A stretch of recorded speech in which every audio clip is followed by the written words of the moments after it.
There is obviously a great deal to be learned during this pandemic.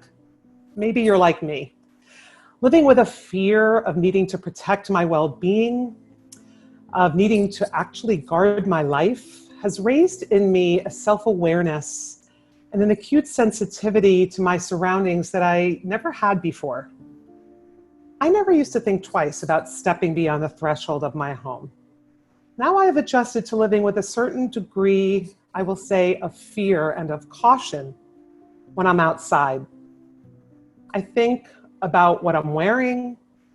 I consider what I'm carrying with me, even in familiar surroundings in my own neighborhood. I'm now very careful about my proximity with others. I'm noticing other people's movements and behaviors, and I'm also more keenly aware of my own. And home has a new meaning for me now. It's a refuge I no longer take for granted. When I'm able to come home and strip off whatever has been in touch with whatever might be circulating outside, I find myself exhaling deeply and feeling a sense of relief. And yet I also know that whatever precautions I take, however careful I may be, there is an element of risk that is now part of my existence simply because I am human. And on some level, that makes me vulnerable. When COVID struck, I remember thinking back to our last major disaster, 9/11, and telling myself, at least this is a morally neutral danger. At least this is not a battle against evil. And that knowledge has really helped me these last months. It's helped lift me and give me a stronger sense of strength and a certain positivity. But well before COVID, well before 9/11, well before most, if not all of our ancestors came to the shores of this country, there has been a sinister, deeply embedded battle against evil in our nation that we are not fighting hard enough to conquer. And that is racism.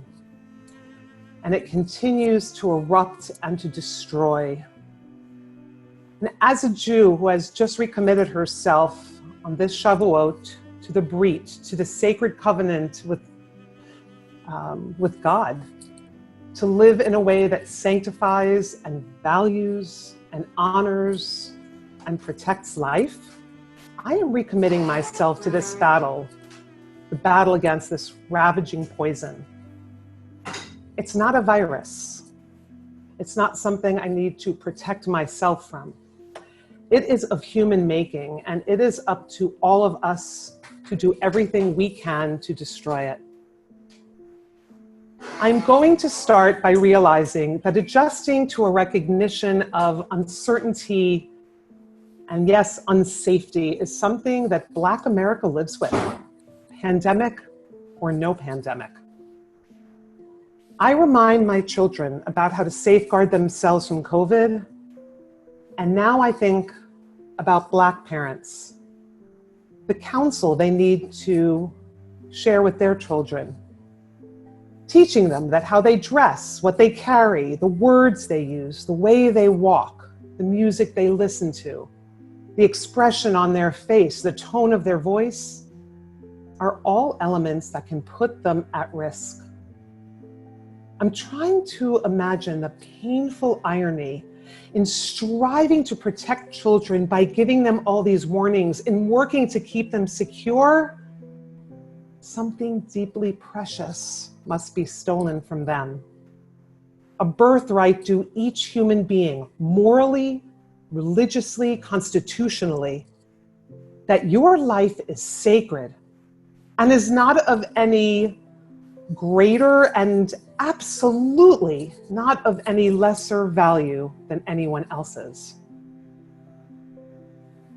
I've been thinking lately about how it is, or it must be, to live in that reality, wanting to give my children every opportunity that the world has to offer, wanting them to understand that they are a priceless part of this magnificent creation, but in doing so, needing to warn them that many of the people who inhabit this world see them as suspect, as thugs, as criminals, as cheap labor, as delinquent, as dangerous, as uneducated, or getting to where they are because of quotas.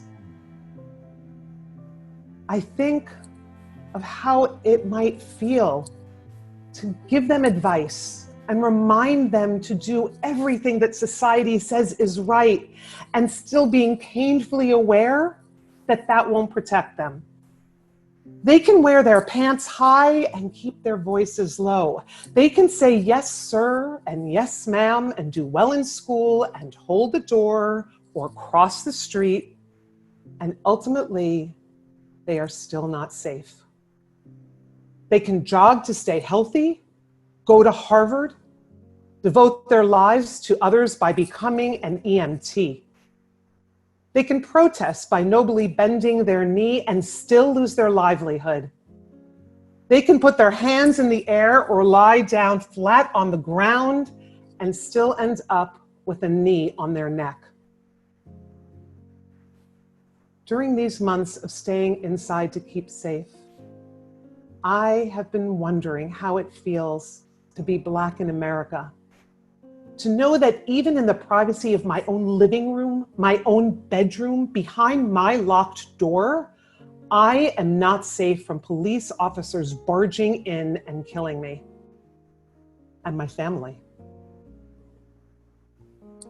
When I see white people, ordinary people, people walking dogs, people who are armed, people who are at the absolute highest seats of power in this country, when I see them threatening and committing outrageous, explicit acts of violence, acts of murder, despite video recording and people witnessing them, I wonder how any parent has the fortitude to raise a Black child in our America.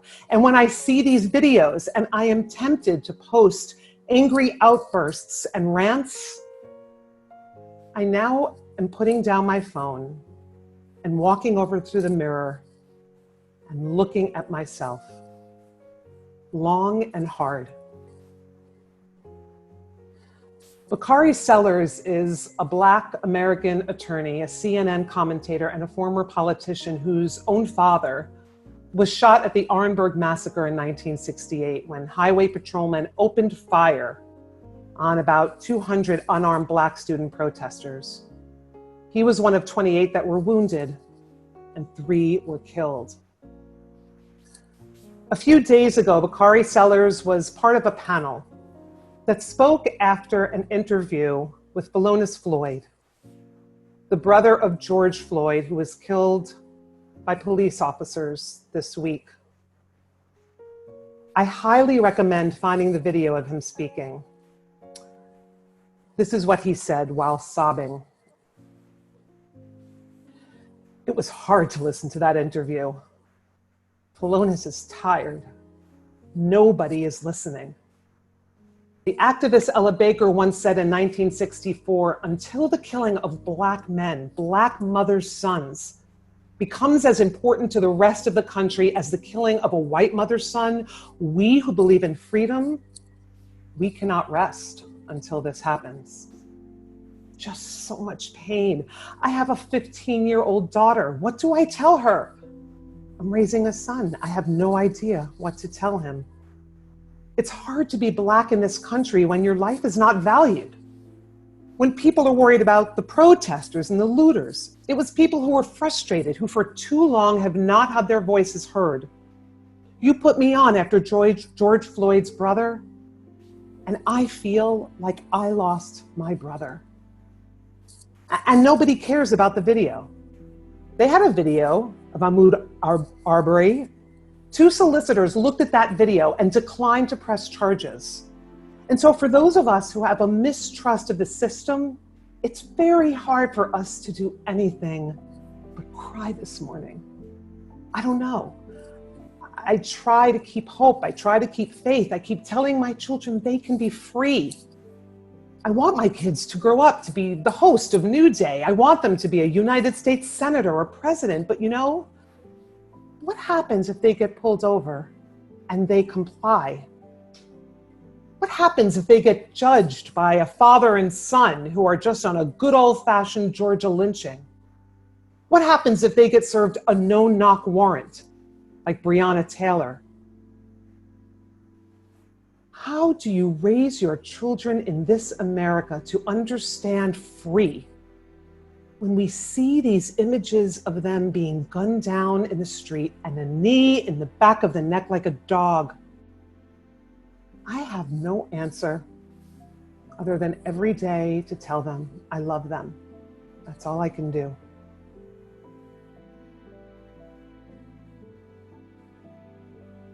When I watched this video and listened to Bakari's anguish, I thought about his father, a civil rights leader, and all that he did a half a century ago to ensure that the United States would be a safer place for his children and his grandchildren.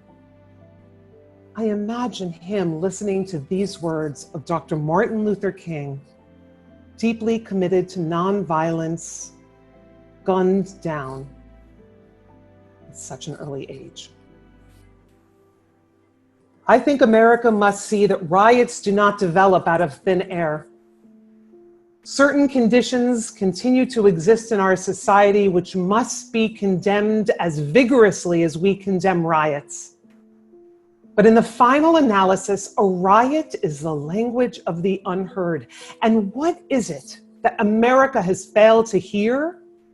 It has failed to hear that the plight of the Negro poor has worsened over the last few years. It has failed to hear that the promises of freedom and justice have not been met. And it has failed to hear that large segments of white society are more concerned about tranquility and the status quo than about justice, equality, and humanity. And so in a real sense, our nation's summers of riots are caused by our nation's winters of delay. And as long as America postpones justice, we stand in the position of having these reoccurrences of violence and riots over and over again. Social justice and progress are the absolute guarantors of riot prevention.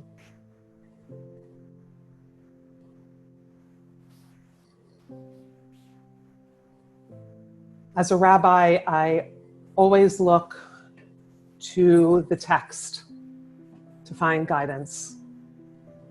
And we are right here in the book of Numbers, where census taking abounds. And our text teaches us, in the way it describes the taking of the census, how easy it is to dehumanize people and how carefully we have to guard against it. How imperative it is that we recognize each person's sacred worth. The portion begins, Naso et Rosh B'nai Yisrael, which is often translated, count the people of Israel. But those words literally mean, lift up the head, each head of each person. We white people may think we are aware. We may read and protest and watch videos and tweet and post and despair. But we must realize that this country counts our lives as having greater worth than our neighbors and our friends and our relatives who have brown and black skin. And in some ways, even though it may sicken us, we benefit from that.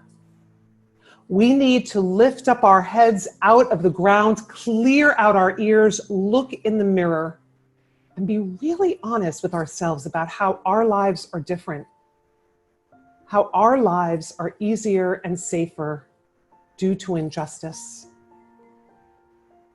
And we must look up and into the faces of those whose dignity and safety and equity, and in many cases, lives were taken.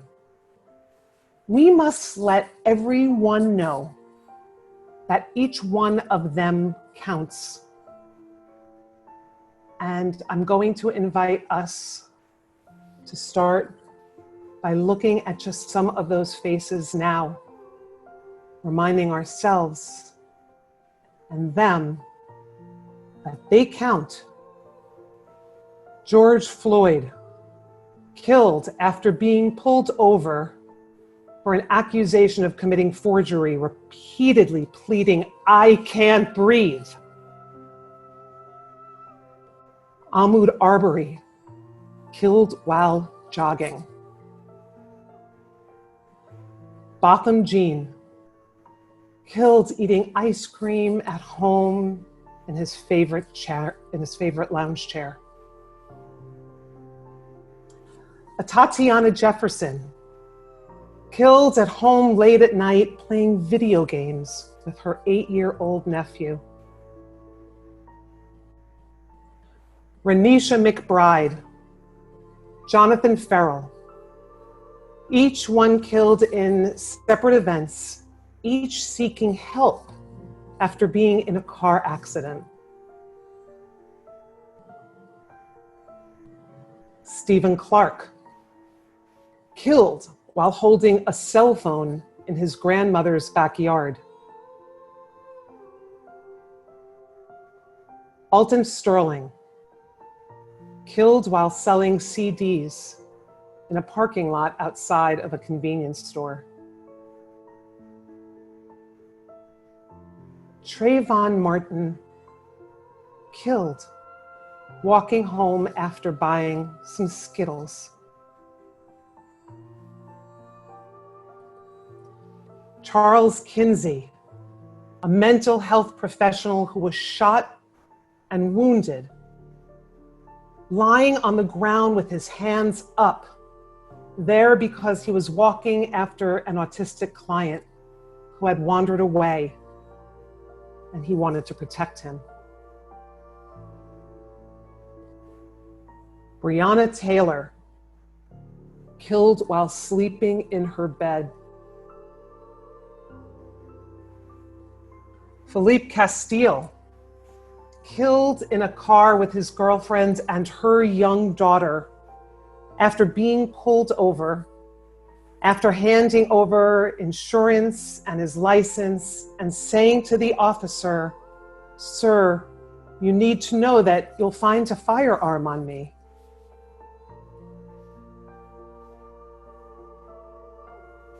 Eric Garner, killed after being arrested for selling cigarettes and repeatedly pleading, "I can't breathe."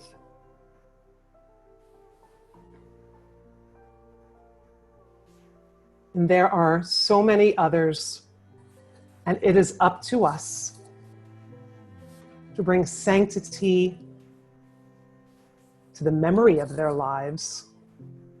And it is up to us to make sure that we do everything possible so that more lives are not destroyed in this way. Amen.